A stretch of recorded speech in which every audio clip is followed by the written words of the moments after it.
माँ भारती को प्रणाम करता हूँ, आप सबके गुरु माता पिता को प्रणाम करता हूँ। बच्चों बहुत ढेर सारा लाड प्यार सभी लोगों को राम राम। दो बातें मैं पहले करता हूँ क्योंकि उसके बाद तो आप सुनेंगे नहीं। पहली चीज़ यह है कि हमें अपने धर्म पंथ के प्रति कट्टर होना चाहिए, लेकिन कभी भी ये मत कीजिएगा कि मेरी पूजा पद्धति ही श्रेष्ठ है, तुम्हारी सबकी बेकार है। मैंने एक बहुत विद्वान व्यक्ति को ये कहते हुए सुना कि मोक्ष मिलेगा तो केवल मेरी पद्धति से मिलेगा और दुनिया की बाकी पद्धतियों से नहीं मिलेगा। केवल इसी देवता की पूजा करने से मिलेगा, बाकी किसी देवता की पूजा करने से नहीं मिलेगा। ये चीज़ें दिखाती हैं कि उद्देश्य सही नहीं है। और कोई भी कम से कम जो व्यक्ति साधु पथ पर है या संत पथ पर है वो तो इस तरह की बातें ना कहा करे, क्योंकि जितने भी देव हैं हर एक का अपना एक अलग स्थान है, अपने हर एक के विशेष कार्य हैं। तो ये कभी ना आप कहिएगा, और अगर कोई साधु संत मेरी बात सुन रहे हैं तो वो भी ना किया करें। दूसरी चीज़, मेरी बातें बहुत सारे लोगों को पसंद नहीं आती हैं, ये मैं जानता हूँ, और इसीलिए शायद कुछ एक भैया लोग हैं जो लिखते हैं अक्सर कि good content and should be spreaded हो, तो मुझे उनके ऊपर तो बहुत लाड़ प्यार आता है, उनका हृदय से धन्यवाद अदा करता हूँ, लेकिन मुझे मालूम है कि नहीं करेंगे। कारण क्या? अगर मैं ये कहूँ कि ये उपाय है और एक रात में सारी ज़िंदगी बदल जाएगी, ज़िंदगी में फिर कोई परेशानी नहीं रहेगी, और एकदम भौकाल जिसे कहते हैं भौकाल क्रिएट कर दूँ कि बस अब तो गंगा जी की धारा जो है तुम्हारे घर से होकर निकला करेगी, तुम मुझे एक बार जो है ये मेरी बताई हुई चीज़ कर लो तो बस ज़िंदगी में नहीं रहेगा कोई संकट। अगर मैं इस प्रकार की बात कहूँ तो आपको लगेगा कि ये है। देखो ज़रा सोच के देखिएगा, कभी ऐसा ज़िंदगी में हुआ आपके साथ? आप में से ज़्यादातर लोग केवल मुझसे जुड़े हैं ऐसा नहीं है। आप में से ज़्यादातर लोग 2 या उससे अधिक लोगों से जुड़े हुए होंगे।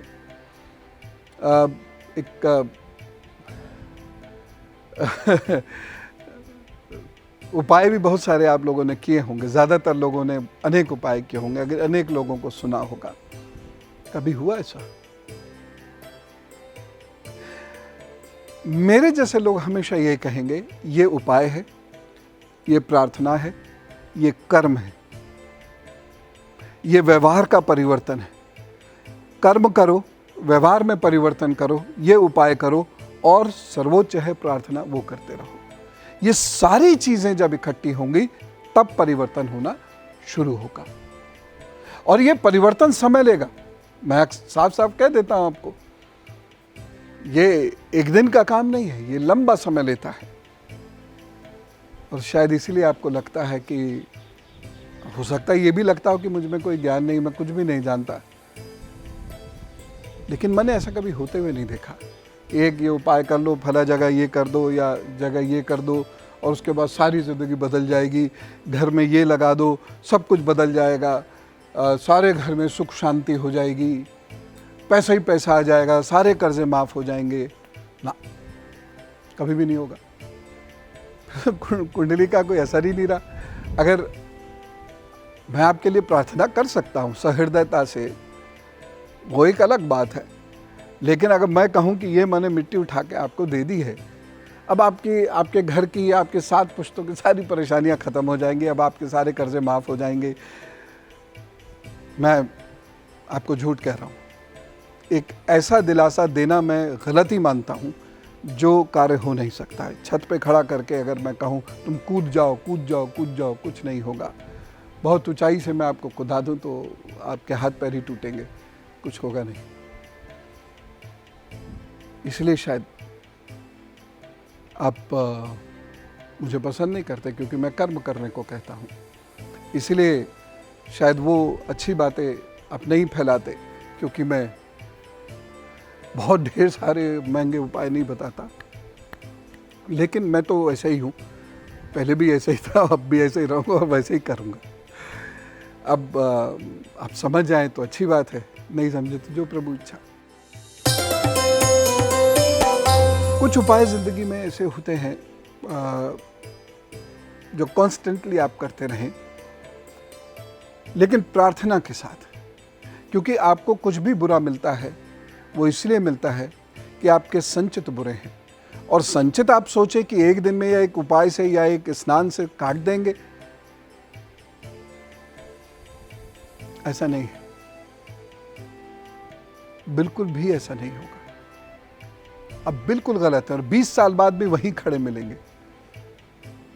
लगातार आपको प्रयत्न करना पड़ता है, लगातार आपको मेहनत करनी पड़ती है, लगातार आपको प्रार्थना करनी पड़ती है, तब वो संचित कटता है। 2 चीज़ें हमेशा याद रखिएगा, अपना मुख्य ग्रह कभी कमज़ोर मत होने दीजिए, और दूसरी चीज़ आप हमेशा याद रखिएगा, अपने इष्ट को कभी रूठने मत दीजिए। हालांकि ये पता नहीं चलेगा कि वो कब रूठे हैं, लेकिन अगर आप तीन्द्रिय ज्ञान से सोचेंगे, अगर आप समर्पित भाव से सोचेंगे, तो समझ में आएगा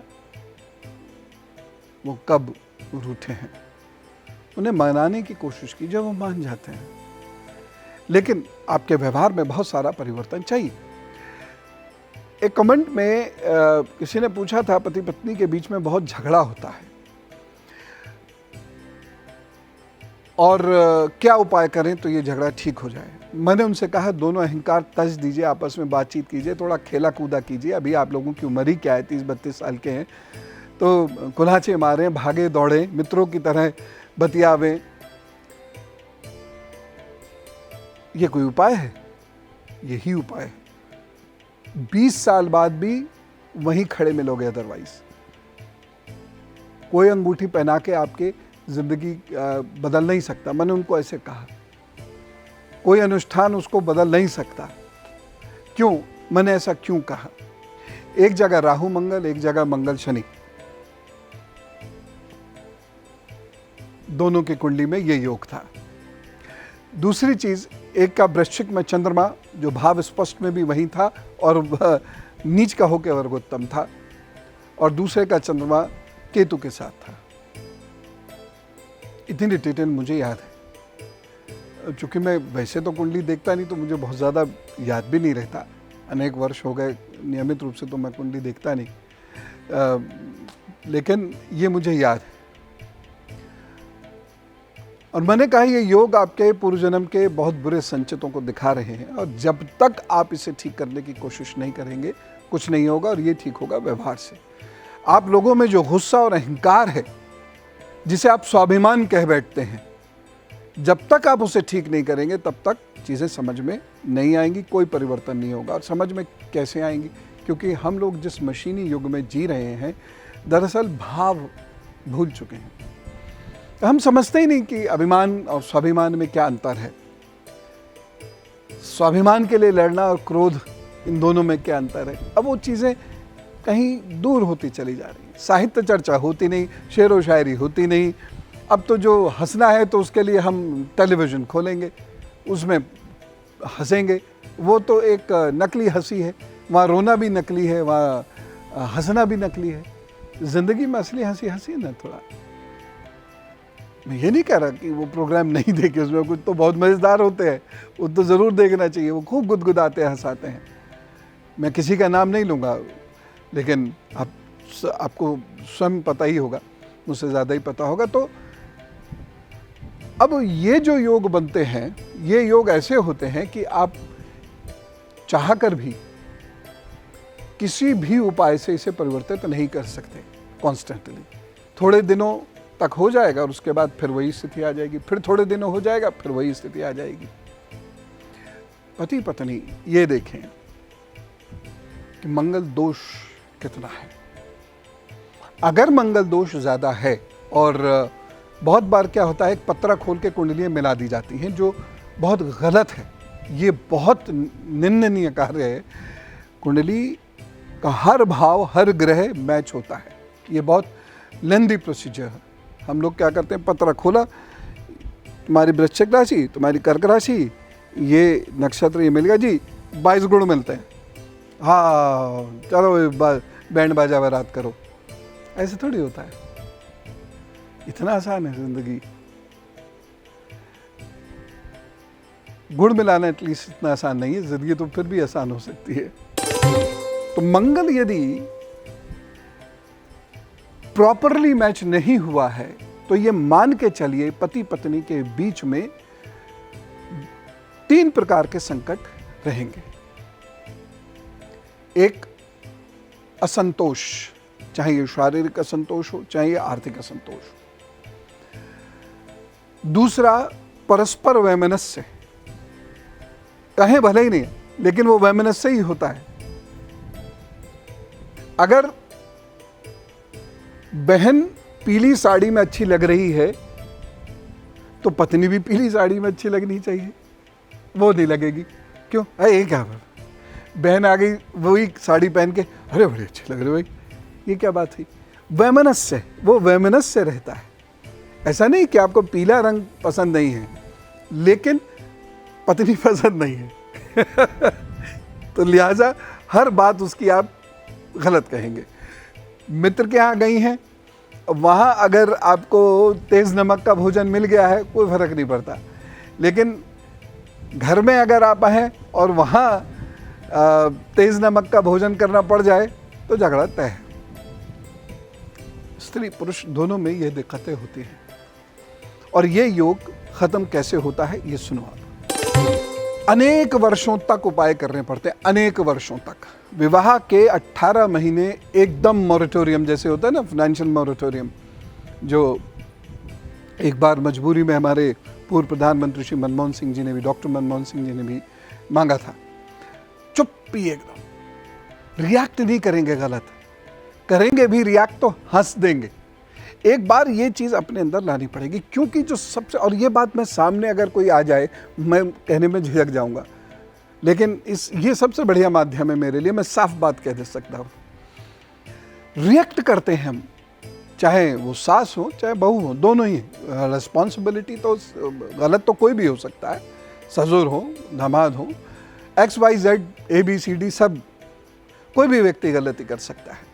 तो वो जो रिएक्शन होता है ये 18 महीने तक रोकना होगा।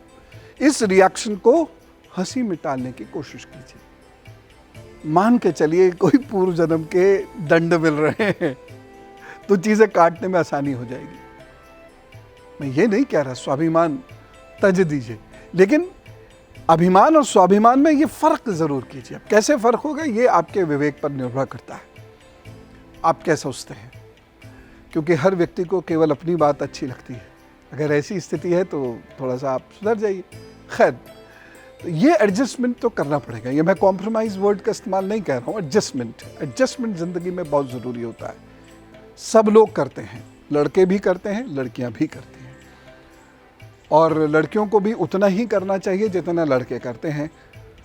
लड़कों को भी उतना ही अपेक्षा रखनी चाहिए जितना वह खुद करते हैं, है ना? तभी तो गाड़ी चलेगी, दोनों पहिए बराबर होंगे। तो एक तो 18 महीने तक बिल्कुल शांत। दूसरा स्टेप, अनेक वर्षों तक, अनेक मतलब पता है कितना, 10 साल मंगल दोष का उपाय करना पड़ेगा। बहुत सारे लोगों में ये भ्रांति है कि ये 25 साल में या 28 साल में 32 साल में ख़त्म हो जाता है। आप एक चार्ट बनाइए, खुद की रिसर्च कीजिएगा और ये बताइएगा कितनों में ख़त्म हो गया।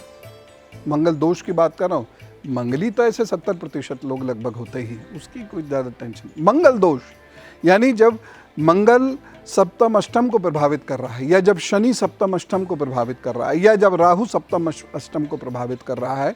भाव स्पष्ट में भी इन्होंने अपनी वही गति बना के रखी है और नवमांश में भी कोई इम्प्रूवमेंट नहीं होता है।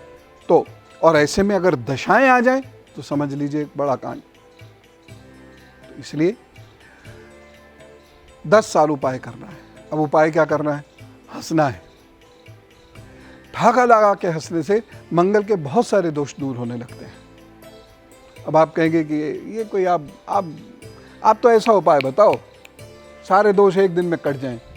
मेरे पास नहीं है, और अगर इस धरती पर किसी के पास हो तो मुझे ज़रूर बताइएगा उसका पता। वैसे तो एक कोई कौन कई ज्योतिषाचार्य हैं, वो पेज पे हमारे भी आते हैं और अपना एडवर्टीजमेंट करते हैं, भैया ये मेरे लोग नहीं हैं, इनके किसी फेर में बताइए, इनको तो आप खूब अच्छे से डांट दोगे तो मैं बहुत खुश होऊंगा। तो ऐसा कोई नहीं है, क्योंकि ये असंभव कार्य है। ये कौन कर सकता है? ईश्वर, आपके इष्ट, या वह गुरु जिसके पास वो दिव्य शक्ति है और वो आपको इतना प्यार करता हो कि आप में शक्तिपात करे, तब तो ये संभव है। अन्यथा कोई ऐसा चमत्कार नहीं होगा। आपको लंबे समय तक व्यवहार पर भी नियंत्रण रखना होगा और उपाय करने होंगे। अब एक उपाय और बताता हूँ। एक तो ये 18 महीने वाला हो गया। उपाय में क्या करना होगा? आपको नियमित रूप से लाल रंग पर या नीले रंग पर ध्यान करना होगा, ठीक है। तीसरा उपाय मैं बता रहा हूँ, मंगलवार को बरगद के पेड़ की जड़ में थोड़ा सा दूध डाल के उसकी मिट्टी, ये छोटा पेड़ ना हो, बड़ा पर जो फूला फला पेड़ जो होता है वो वाला, और इतना सा दूध, ज़्यादा दूध मत डाल दीजिएगा। कुछ लोग ये सोचते हैं कि उपाय करना है दूध का तो 5-6 लीटर डालो तो ज़्यादा फायदा होगा। ये सब भुलावो मत राखिए, इससे सब कुछ नहीं होने वाला। 1 बूंद डालिए, क्यों? हमें उसकी मिट्टी गीली करनी है और उसको तिलक के रूप में धारण करना है। ज़्यादा दूध डालेंगे पेड़ नष्ट हो जाएगा, और पेड़ नष्ट हो गया तो कई जन्मों का पाप लगेगा।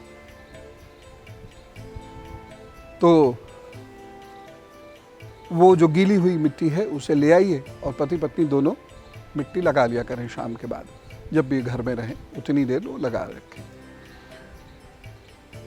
मंगलवार को कांच के बर्तन में दूध, अब लोग पूछें कच्चा करें पक्का करें, प्रश्न भी तो बहम की वजह से इतने सारे होते हैं। तो दे आना, जो भी मिल जाए दे आना, जहाँ हो जैसा मिल जाए दे आना। कई लोग तो ये पूछते हैं शीशा पक्का वाला हो कि कच्चा वाला हो। ये अब युक्तियाँ आप सोच लिया करो, ठीक है। तो इस दूध का दान कर दिया, और मजदूर और कुष्ठ रोगियों को नियमित रूप से पति पत्नी साथ जाकर भोजन दें, और पितृदोष हो तो पितृदोष का उपाय कर ले, मैंने कई बार बताया भी है। तब जाके इस मंगल दोष से आप बचे रहेंगे, छुटकारा पा जाएंगे। ये मैं अभी भी नहीं कह रहा हूं, लेकिन ये असंतोष, आपसी वैमनस्य, और तीसरा संतान सुख में कमी, ये 3 चीज़ें इस मंगल दोष की वजह से होती हैं। आपसी असंतोष के अनेक कारण होते हैं। पता लगा एक बीमारी रहता है, या अन्य प्रकार का शारीरिक असंतोष, या फिर मानसिक असंतोष। हम पढ़े लिखे हैं, ये कैसी बोड़म जैसी बातें करते हैं, या मैं पढ़ा लिखा हूँ, ये कैसी बेवकूफ़ जैसी बात करती है। मेंटल मैच नहीं हो पाता। तो इन चीज़ों का ध्यान रखें। और अब राशिफल सुनें।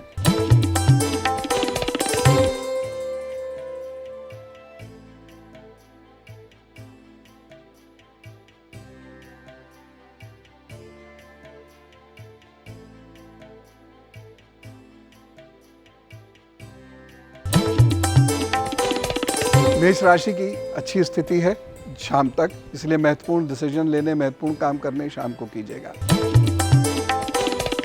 वृषभ राशि के लिए यह दिन ठीक है, लेकिन कुछ चिंताएं, परेशानियां लगी रहेंगी। घर के बुजुर्गों के हालचाल जरूर ले लें। मिथुन राशि के लिए समय थोड़ा सा ध्यान से चलने का है, भागदौड़ सोच समझ के करें, कहीं गिरने गिराने से चोट ना लगे। कर्क राशि के लिए ये समय अच्छा है, लेकिन शारीरिक रूप से कुछ ना कुछ परेशानी महसूस करेंगे। आप नमः शिवाय का जप जरूर करें और जल अभिषेक अवश्य कर दें। सिंह राशि के लिए ये समय अच्छा है, क्रोध से लेकिन बचना होगा, और तैश में आके कहीं निवेश की प्लानिंग मत बनाइएगा, नुकसान हो जाएगा। कन्या राशि के लिए ये समय कुछ संकट का दिखाई दे रहा है, इसलिए बहुत धैर्य से और आप रहें। और वाहन तो खैर चलाना है नहीं, लेकिन अगर आप ऐसी किसी ड्यूटी पर हैं जहां चला रहे हैं वाहन, तो वाहन बहुत ध्यान से चलाइएगा। और साथ साथ गरिष्ठ भोजन इस दिन मत कीजिएगा। ओम रुद्राय नमः का जप कर लें। तुला राशि के लिए यह दिन ठीक है, कुछ नया करने का मन होगा, लेकिन कहीं किसी का प्रेम मिस करेंगे। थोड़ा सा ध्यान रखते हुए चलिएगा, नहीं तो क्रोध भी आपको नुकसान दे सकता है। थोड़ी देर ध्यान जरूर कर लें। वृश्चिक राशि के लिए समय बहुत अच्छा है, समय में आप खूब अच्छे से मेहनत करें, आगे बढ़ने के रास्ते तलाशने की कोशिश करें। कहीं एक मुट्ठी चावल निकाल के ज़रूर रख दीजिएगा, समय पड़ने पर उसका दान दे सकें। धनु राशि के लिए ये दिन थोड़ा सा अच्छा नहीं है, प्रतिष्ठा का विशेष ध्यान रखें। हल्दी का तिलक मस्तक पर धारण अवश्य कर लें। मकर राशि के लिए ये दिन स्वास्थ्य को लेकर थोड़ा सा कमज़ोर है, तैश में आकर डिसीजन लेने से बड़ा नुकसान हो सकता है, ध्यान रखिएगा। इस दिन आप पेड़ पौधों में जल अवश्य दीजिएगा।